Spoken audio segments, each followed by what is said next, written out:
Assalamualaikum warahmatullahi wabarakatuh.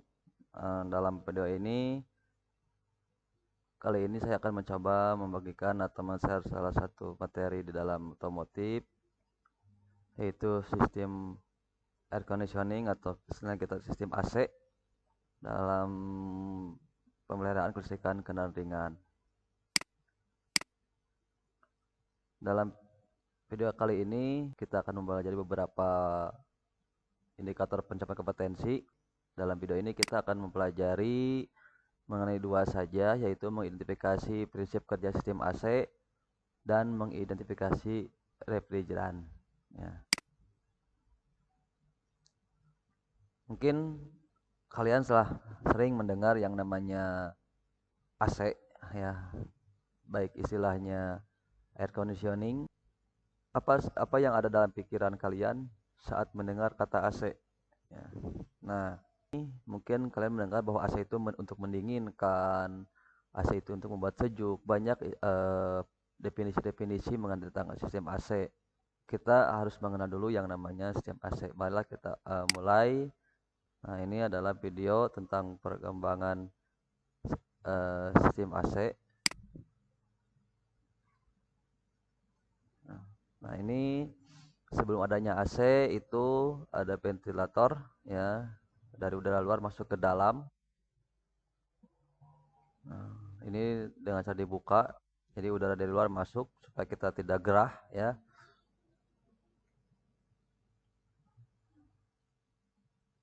Namun ini ada beberapa kekurangannya, yaitu debu cepat atau mudah masuk ke dalam sehingga membuat ruangan kabin menjadi kotor. Ya, ini yang sebuah kendaraan tanpa AC. Lalu untuk mensiasati hal tersebut, mengatasi hal tersebut, digunakanlah kipas angin di dalam kabin kendaraan. Namun untuk menghindari debu dari luar masuk. Namun pada saat macet, dalam kemacetan ini tetap tidak begitu efisien, ya, sehingga perlu kaca dibuka. Namun kalau apabila di perjalanan dalam kemacetan tersebut kaca dibuka, itu sangat rawan terhadap kejahatan, ya. Artinya dari bisa saja orang-orang yang bermaksud jahat itu menodong yang ada dalam mobil, sehingga ini pun dirasa kurang aman, ya. Nah, sehingga kembangkanlah menemukan sebuah AC, ya. Namun dalam kita prinsipnya, sebelum kita mengenal tentang sistem AC, kita harus mengenal dulu prinsip-prinsip atau dasar-dasar sistem AC tersebut. Itu yang pertama, kita akan membahas tentang penyerapan panas. Itu ada yang disebut dengan konduksi, ya, bagaimana penyerapan panas dilakukan melalui benda padat. Ada juga radiasi, ya, bahwa dari cahaya matahari itu kan energi dari pengembangan cahaya yang dari satu permukaan ke permukaan yang lainnya. Di sini itu kita lihat seperti gambar yang berjemur di pantai itu kan merasa hangat. Lalu ada konveksi, yaitu bagaimana memindahkan panas, ya, dari pelepasan panas tersebut dari badan kita pada ditempelkan sebuah bahan yang berbahan di alkohol sehingga itu akan terasa dingin, ya. Itu prinsip-prinsip dari penyerapan panas. Ya, bagaimana di sini perpindahan panas dari yang panas ke yang dingin, dari kalau ini dari radiasi kalau ini dari sebuah konveksi, ya, penghilangan panas dengan menggunakan cairan, ya. Nah, dalam asap juga disebut dengan panas sensitif dan panas laten. Panas sensitif ini ditingkatkan atau diturunkan ketika dari temperatur bahan berubah, tapi kondisinya tidak berubah saat panas itu ditingkatkan atau diturunkan. Sedangkan panas laten, temperaturnya tidak berubah, tetapi status bahannya itu berubah. Misalkan dari uap ke cair, dari cair ke padat, dan lain-lainnya, ya. Inilah panas sensitif dan panas laten. Selanjutnya, itu ada berhubungan dengan temperatur dan kelembaban udara. Kalau kita perlihatkan gambar di sini, itu ada sebuah air diberikan sebuah es, ya, atau kemudian akan menimbulkan embun-embunan. Ini mungkin kita bisa dilihat dari minuman dingin yang kita masukkan ke dalam gelas. Di permukaan gelas di sini tertimbun embun, dan kamu menjadi mencair di luar gelasnya itu yang menempel di permukaan gelas di sini. Nah, Ini disebut dengan titik pengembunan ya, atau terjadi sebuah kondensasi bagaimana dari gas menjadi cair di sini. Nah, dalam kelembaban tersebut itu sebenarnya yang kita tahu adalah ada udara lembab dan udara kering ya. Udara kering di sini satu kondisi udara yang sangat kering, tidak termasuk uap air ya, tidak ada uap air dalam kandungan udara tersebut. Mungkin ini kalau di dalam daerah tropis kita melihat di dalam perakiran cuaca sudah ada kelembaban sekian persen sekian persen. Semakin rendah persentasenya udara tersebut mungkin semakin kering ya. Dan ada juga yang disebut dengan kelembaban udara jenuh ya, itu antara pencampuran antara udara kering dengan uap air ya. Selanjutnya dalam temperatur kelembaban udara, hubungan antara temperatur dan kelembaban udara dalam ASAI tersebut, di sini itu ada sebuah gas dengan terjadinya evaporasi ya, di mana kelembaban mutlak udara mutlak ini menandakan kondisi kelembaban udara di mana berat air yang ada terjadi di dalam udara yang kering. Ada disebut dengan titik kritis atau temperatur kritis, di mana uap air pada kelembaban udara yang jenuh itu ada di sekitar cairan yang didinginkan. Kalau ini ada yang disebut dengan temperatur kritis, di mana peningkatan tekanan uap air dari kelembaban udara jenuh yang dilakukan secara perlahan itu dihilangkan. Nah, ini ada hubungan antara temperatur dengan tekanan, di mana suhu yang ada di dalam uh, atau air yang ada dipanaskan di sini itu apabila ditutup maka titik didihnya itu akan naik ya. Apabila tekanannya kita lepaskan atau kita buka maka terjadi penurunan tekanan, maka titik didih cairan itu akan menurun. Sehingga kalau kita lihat gambar di sini ya, terjadi yang namanya suhu yang 100 derajat di sini itu tidak mendidih karena dia tertutup, dan ini yang terbuka itu sangat cepat mendidih ya. Nah, apa hubungannya tekanan dengan temperatur DAC? Nah, maksudnya tekanan yang ditingkatkan tersebut itu kalau di dalam AC itu diperoleh dari tekanan yang dihasilkan oleh kompresor AC. Nah, di mana itu akan menaikkan titik didih dari bahan pendingin atau refrigerannya. Karena di dalam atas AC tersebut itu tidak ada yang terbuka ya, artinya dalam sebuah saluran yang tertutup rapat, sehingga di saat ditingkatkan temperaturnya akan menghasilkan sebuah peningkatan dalam tekanannya. Walaupun si kompresor tersebut tidak beroperasi. Selanjutnya di sini ada gambar dalam perubahan wujud ya. Seperti kita tahu bahwa dari benda padat bisa menjadi cair, dari cair bisa menjadi padat, dari cair bisa menjadi gas, dari gas bisa menjadi cair, terjadi pengembunan, atau dari padat bisa menjadi gas ya. Nah, ini hubungannya itu dalam dasar dari AC tersebut. Mungkin kalau kita lihat di sini bagaimana cairan di sini itu menyerap panas dari luar, sehingga dalam cairan ini itu akan mendidih atau akan menguap.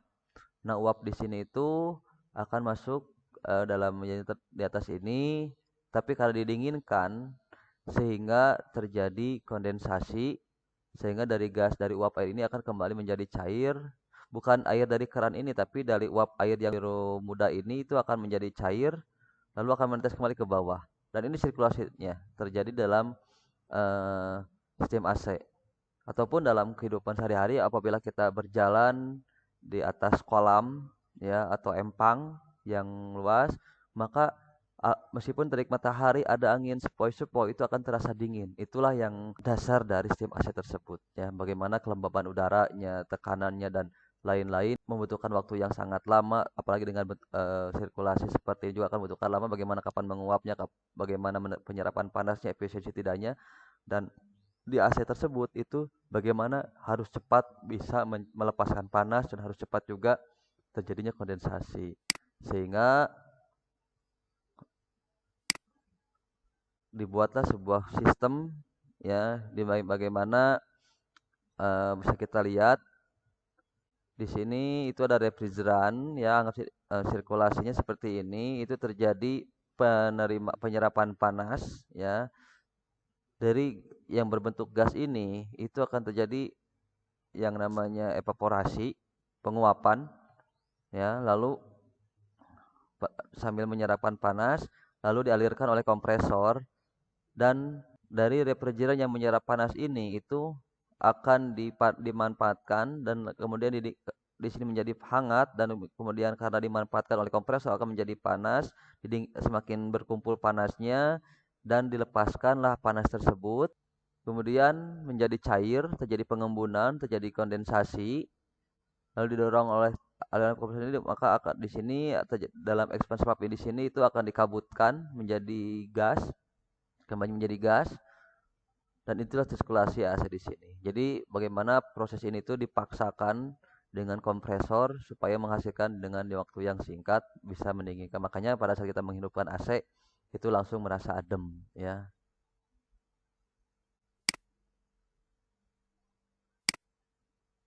Nah, di sini bagaimana terjadi ekspansi atau penguapan, bagaimana dari receiver ini, refrigeran yang sudah didinginkan tersebut itu dari cair berubah menjadi gas, di mana bagaimana dalam evaporator ini itu akan menyerap panas dari ruang yang didinginkan oleh AC tersebut, atau misalkan dalam kita berbicara dalam mobil berarti di dalam kabin, panas dalam kabin itu akan diserap oleh oleh evaporator, sehingga panas yang ada dalam kabin itu akan terserap oleh evaporator, dan evaporator itu akan diserap oleh refrigeran dan dialirkan ya. Setelah dialirkan di sini itu ditekan oleh kompresor, dari kondensor di sini itu akan didinginkan sehingga dari uap ini lama kelamaan kembali akan menjadi cair dan seterusnya. Selanjutnya sirkulasi di dalam kendaraan tersebut itu kalau yang dalam AC itu air conditioning itu karena pengondisian udara sebenarnya bukan hanya mendinginkan. Kalau kita di negara tropis menggunakan AC itu untuk mendinginkan supaya membuat sejuk. Ya. Bagaimana dalam sirkulasi tersebut di dalam evaporator itu ada sebuah blower itu akan menghembuskan itu ke atas 25%, 50% itu ke tengah, dan ke bawah kaki kita 25%. Ini untuk apa? Karena yang namanya udara dingin itu sebenarnya sirkulasinya dari atas ke bawah. Berbeda dengan yang namanya heater. Kalau heater itu dari yang 50% itu dari bawah, 20 di tengah, 30 ke atas. Karena ya, udara panas itu yang dihembuskan di sini itu dari bawah, sirkulasinya itu dari bawah pasti akan ke atas ya. Nah, bagaimana cara mendinginkan di dalam mobil tersebut itu melalui evaporator, dan kalau yang namanya heater itu udara hangat itu dari kabin yang diambil dari panas yang diperoleh dari cairan pendingin atau air radiator, hasil menyerap panas hasil dari prestasi engine itu sendiri. Nah, disinilah salah satu contoh sirkulasi ya, sirkulasi dari pendingin dengan heater ya. Dan di sini itu kalau ada sebuah kendaraan yang ada heater dan AC-nya itu akan berbeda salurannya. Selanjutnya dapat kita simpulkan tadi dari bagaimana peraturan dari temperatur itu ada yang dari pendinginan dengan unit pendingin atau dan heater atau unit pemanas. Ada juga disebut dengan kelembaban, di mana humidity-nya itu kelembaban itu biasanya untuk dari yang mendinginkan atau unit pendingin, bagaimana sirkulasi udaranya dan bagaimana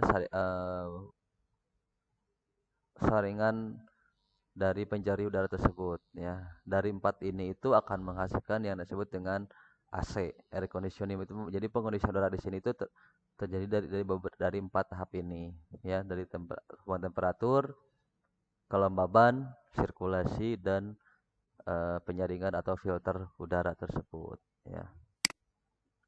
Nah, maka sistem AC ini berfungsi sebagai untuk mengatur temperatur ya, bukan untuk mendinginkan tapi mengatur.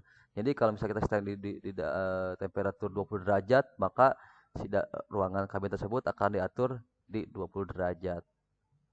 Dan mengatur sirkulasi udara artinya diputar atau disirkulasikan Lalu untuk membersihkan udara, baik dari udara kotor maupun debu-debu itu akan diserap oleh yang namanya tadi filter yang dihembuskan oleh yang disaring oleh filter udaranya dan menjaga kelembaban udara itu supaya stabil. Nah, itulah fungsi dari sistem AC.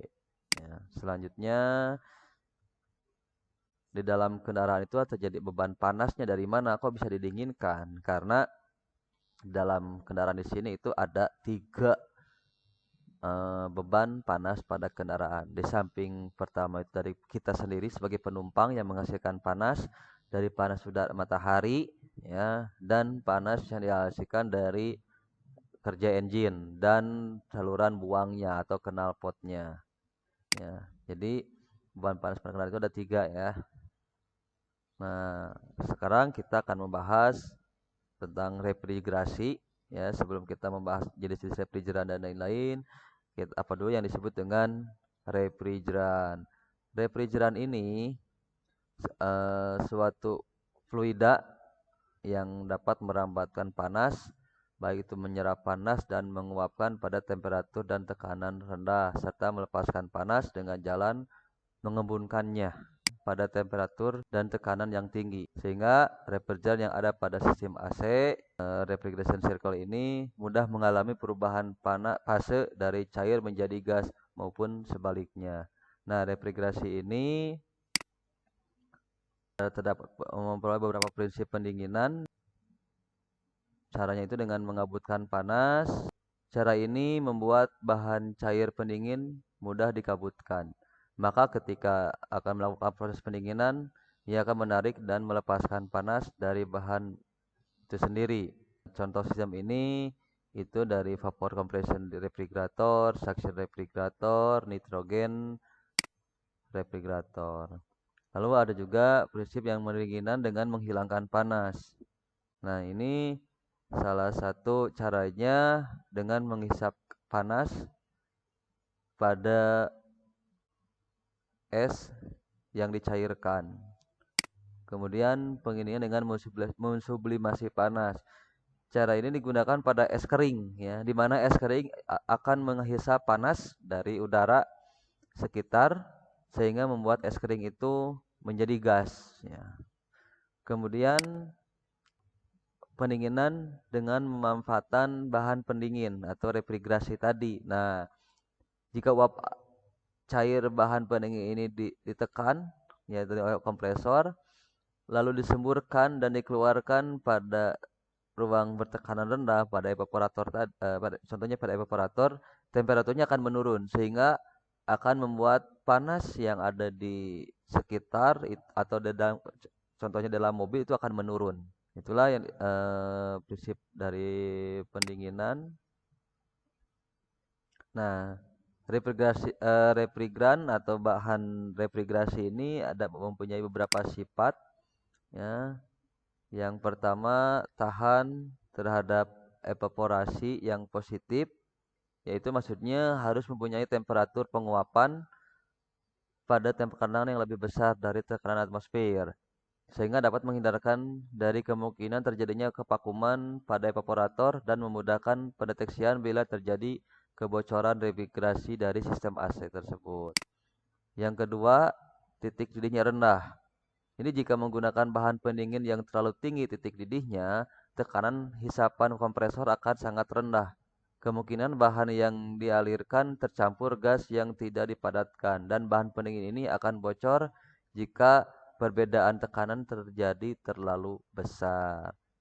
Selanjutnya, panas laten dalam penguapan bahan pendingin ini harus tinggi. Maksudnya, jika panas laten saat penguapan tinggi, bahan pendingin ini tidak banyak dicairkan. Pendinginan dapat dioperasikan secara efisien. Selanjutnya, tekanan kondensasi harus selalu rendah. Jika tekanan gas itu terlalu rendah, maka gas yang tidak dikondensasi dapat dialirkan. Tetapi jika tekanan gas terlalu tinggi, sistem itu akan mudah rusak. Kenapa terjadi demikian? Karena yang namanya refrigeran itu harus mempunyai tekanan pengembunan yang rendah, sehingga perbandingan kompresi menjadi lebih rendah, menyebabkan daya kompresor juga lebih rendah. Selain itu, dengan tekanan kerja yang lebih rendah, sistem dapat bekerja lebih aman karena kemungkinan terjadinya kebocoran, kerusakan, ataupun ledakan menjadi lebih kecil. Selanjutnya, volume uap air harus kecil. Semakin kecil volume uap air yang dihisap oleh kompresor ini, maka semakin kecil juga jumlah uap air yang dikeluarkan. Gas yang dikeluarkan dari kompresor harus rendah. Kemudian volume spesifik terutama pada fase gas yang cukup kecil, temperatur pembekuan yang rendah, mempunyai konduktivitas termal yang besar, mempunyai sifat stabil, tidak mudah bereaksi. Selanjutnya temperatur kritis harus cukup tinggi, non-konduktor. Nah, non-konduktor ini maksudnya supaya tidak mudah berkarat ya, tidak boleh beracun dan tidak menyebabkan iritasi untuk penumpang kalau di dalam mobil ataupun AC di dalam rumah ya. Tidak mudah terbakar dan meledak sendiri. Maksudnya ini supaya tingkat keselamatan bagi pengguna AC itu terjamin. Jadi khawatirkan kalau kita terjadi kebocoran dan kita tidak mengetahui ada kebocoran itu bisa mengakibatkan kebakaran maupun ledakan. Jadi untuk hal tersebut sifat refrigerator itu tidak boleh mudah terbakar maupun meledak. Harus gampang atau mudah dideteksi kalau ada kebocoran. Tentunya harus murah dan harus dapat bercampur dengan perumus dengan baik, tidak mudah larut dalam air. Itulah sifat-sifat dari refrigerasi. Ya. Selanjutnya refrigeran itu ada beberapa jenis, dari 3 jenis. Yang pertama refrigeran primer. Refrigeran primer ini ada beberapa disebut dengan refrigeran halokarbon. Artinya di sini yang yang terdapat kandungan karbon.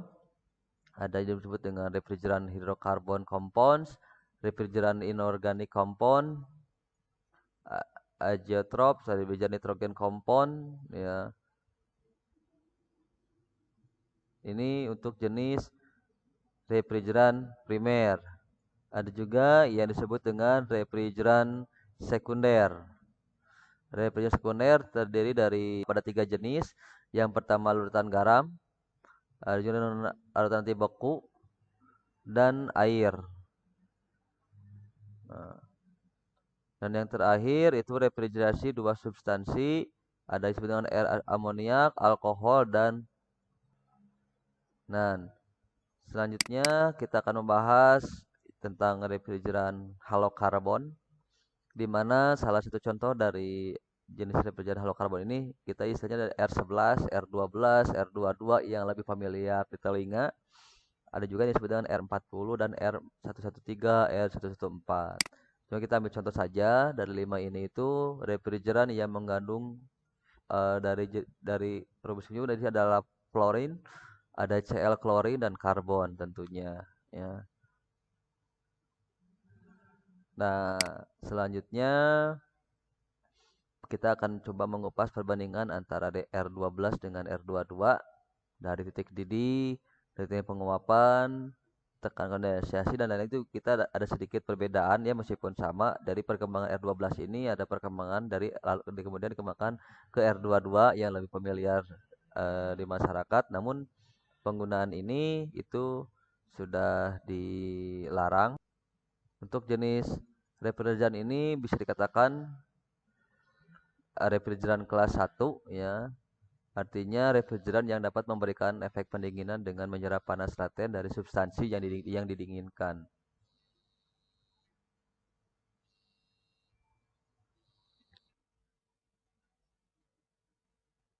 Selanjutnya dari CFC, HFCFC, sekarang jenis HFC, hidrofluorokarbon ya. Nah, berbeda dengan R12 dan R22 untuk refrigeran 134A atau yang familiar R134A yang masih digunakan sampai saat ini, karena untuk R22, R12 itu mulai 2015 di negara kita, tentunya terutama di Indonesia itu sudah dilarang diproduksi atau diperjualbelikan ya. Nah, namun untuk pemecahan masalah yang terjadi di R12 dan R22 itu sedikit diatasi dengan refrigeran R134A. Ya, karakteristiknya seperti ini. Nah, keunggulan dari R134A ini tidak mengandung klorin yang dapat merusak lapisan ozon ya. Namun R134 ini tetap ada kekurangannya, yaitu efek pemanasan globalnya yang masih tinggi. Nah, ini tabel dari bagaimana R11, R12, R22 dan R134A, bagaimana si gas refrigeran ini apabila dilepaskan ke udara itu akan terurainya mulai dari 47 sampai 80 tahun. Kalau R134A ini akan terurai itu di 8 sampai 11 tahun. Kalau R22 15 sampai 23 tahun. Namun untuk jenis CFC dengan HCFC ini kenapa tidak digunakan produksi lagi atau tidak diperjualbelikan? Tidak boleh diperjualbelikan karena dapat merusak lapisan ozon. Berbeda dengan R134A di sini itu tidak merusak lapisan ozon, adapun sangat rendah. Tetapi untuk refrigerasi ini itu efek rumah kacanya atau pemanasan globalnya yang masih tinggi. Selanjutnya jenis yang kedua, kalau tadi yang hidrokarbon, sekarang jenis hidrokarbon. Nah, hidrokarbon ini sejatinya sangat-sangat tidak merusak ozon maupun tidak pemanasan global ya, sangat ramah. Tetapi untuk jenis ini itu ada salah satu kendala yang sangat riskan, yaitu untuk jenis hidrokarbon ini mudah terbakar, terutama yang R290 ini. Makanya beberapa perusahaan AC sudah tidak mau menggunakan R290 ya, karena sangat mudah terbakar, bahkan dapat meledak apabila terjadi kebocoran. Namun keunggulan dari hidrokarbon ini sebenarnya tidak merusak lingkungan ya. Sangat efisien dengan kapasitas yang sekecil pun ini sangat tetap efisien, tidak merusak lingkungan dan lain-lain. Dan perawatannya pun hampir sama dengan R12 maupun R22 sebenarnya.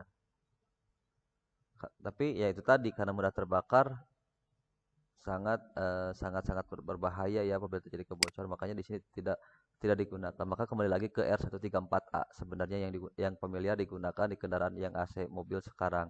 Adapun ada yang campuran ya dari jenis azeotropnya. Nah, namun ada peluang-peluang dari sini itu ternyata jenis hidrokarbon ini ada salah satu yang digunakan menjadi bahan bakar, yaitu yang dari gas LPG. Nah, namun dari kerugian mudah terbakar ini sebenarnya ada peluang, sepertinya tinggal menunggu bagaimana perusahaan-perusahaan AC itu dapat mencari solusi supaya si solusi ini tetap aman digunakan saat terjadi kebocoran, supaya tidak terjadi kebakaran. Selanjutnya refrigeran jenis azeotrops compound, ini adalah campuran ya dari biasanya dari dua jenis refrigeran. Di sini itu ada R500, R501, R502, R503 dan R504. Kita akan mencoba mengupas salah satunya, yaitu karakteristik dari R502 ya. Itu adalah campuran 48,8% dari R22 dan 51,2% R115. Nah, untuk hasilnya titik didih, titik penguapan, tekanan kondensasinya itu sedikit berbeda dengan kedua jenis ini ya, atau kedua jenis bahan dasarnya. Tapi perlu kita ketahui untuk jenis azeotrops ini sebenarnya campurannya itu hasil campurannya ini tidak dapat diuraikan kembali meskipun dengan jalan distilasi, dan refrigerasi hasil campuran tersebut menghasilkan sifat yang berbeda tentunya dengan refrigeran penyusunnya. Nah, ini untuk sumber-sumber dalam video ini kita memperoleh beberapa dari media online, modul dari beberapa perusahaan,